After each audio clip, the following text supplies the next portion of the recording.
I didn't say him. It was AI generated. That's the claim. And I said, I never said that. It's time for Breaking Absurdity, your daily reminder that this is not normal. Brought to you by It's Not Satire.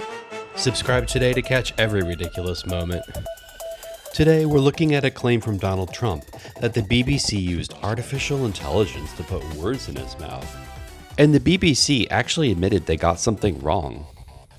According to Trump, a documentary didn't just misrepresent him, it generated things he never said.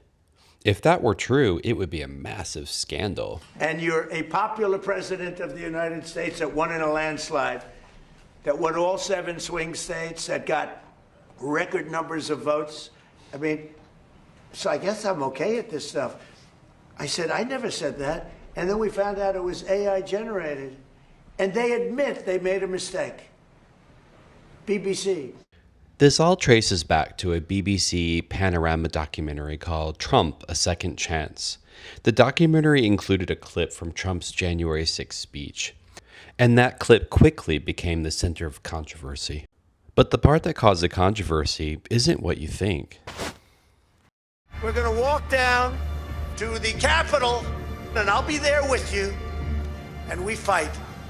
We fight like hell. But here's what actually happened. As first highlighted in a breakdown by the Telegraph, that clip wasn't one moment, it was 2.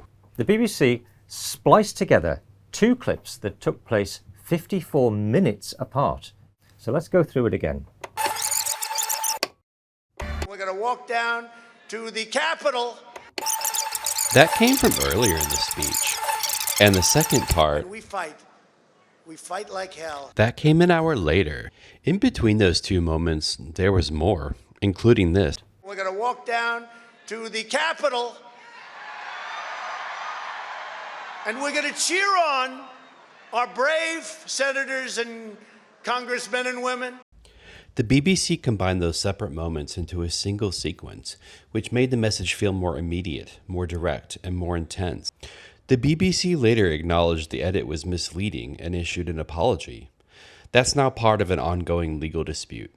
Also, to remind you in context, the BBC Director General Tim Davie and CEO of News Deborah Turnus both resigned on Sunday after a leaked memo that criticised a 2024 Panorama programme made by an outside production company about the US president, where they edited together 2 parts of a speech that the president made, so that it appeared that he explicitly encouraged the Capitol Hill riots back in January 2021.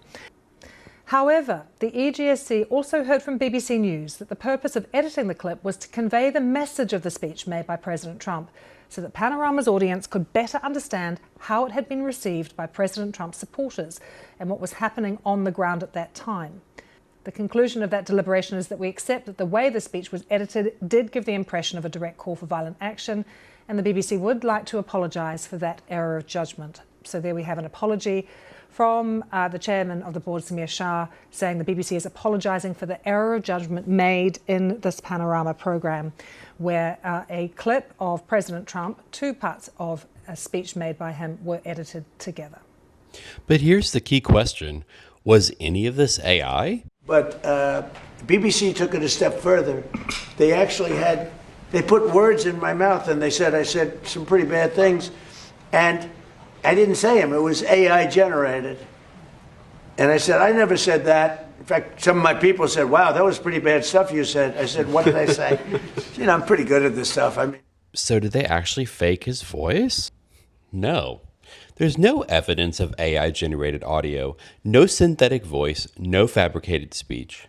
What happened here wasn't artificial intelligence, it was editing. Same words, different order, very different impact. Because in the age of viral clips, sometimes it's not what was said, it's how it's put together. And there you have it, another day in American politics, and where absurdity meets reality, and sometimes reality can't keep up. If you want more of this, you know the drill. Subscribe, follow, hit the bell, and join me for the next round of Breaking Absurdity. I'm It's Not Satire, and trust me, you don't want to miss what comes next.